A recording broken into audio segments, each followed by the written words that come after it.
सरकारकडून पेट्रोल आणि डिझेलवरील उत्पादन शुल्कात कपात. पेट्रोलवरील उत्पादन शुल्क 13 रुपयांवरून 3 रुपये प्रति लिटर, तर डिझेलवरील शुल्क 10 रुपयांवरून 0 इंधनाच्या किमती कमी होण्याची शक्यता.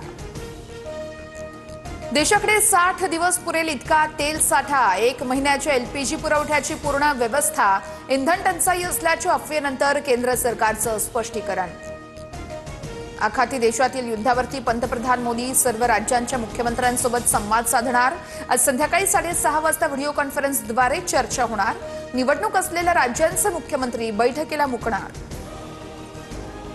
देशभरात लॉकडाऊन लागणार नाही. अफवांवरती विश्वास ठेवू नका. प्रत्येक आव्हानांचा सामना करण्यासाठी आम्ही पूर्णपणे सज्ज. इंधन पुरवठ्यावरून केंद्रीय पेट्रोलियम मंत्री हरदीप सिंह पुरींची एक्सपोस्ट. राज्यात इंधन टंचाईच्या भीतीने पेट्रोल पंपावरती वाहनधारकांच्या लांबच लांब रांगा. कुठे पाण्याची टाकी घेऊन ग्राहक रांगेत, तर काही ठिकाणी बाटलीमध्ये पेट्रोल न दिल्यानं हाणामारीच्या घटना. पेट्रोल पुरवठ्या अभावी नागपूरच्या वंजारी नगरमधील पेट्रोल पंप बंद. दुपारनंतर पेट्रोल डिझेलचा स्टॉक उपलब्ध होणार. पंपावर पोलीस सुरक्षा तैनात. डोनाल्ड ट्रम्प यांनी इराणच्या ऊर्जा केंद्रावरील हल्ले 10 दिवसांसाठी थांबवले. 6 एप्रिल रोजी रात्री 8 वाजेपर्यंत हल्ले स्थगित. इराणकडून होर्मुझमधून 10 तेलवाहू जहाजांना जाण्याची परवानगी. ट्रम्प यांची माहिती.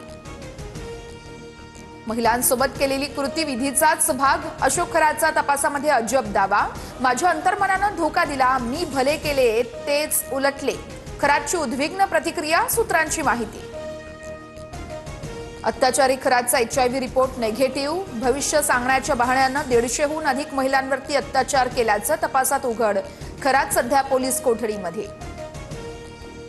माझ्यावर खोटा गुन्हा दाखल. लवकरच सत्य बाहेर येईल.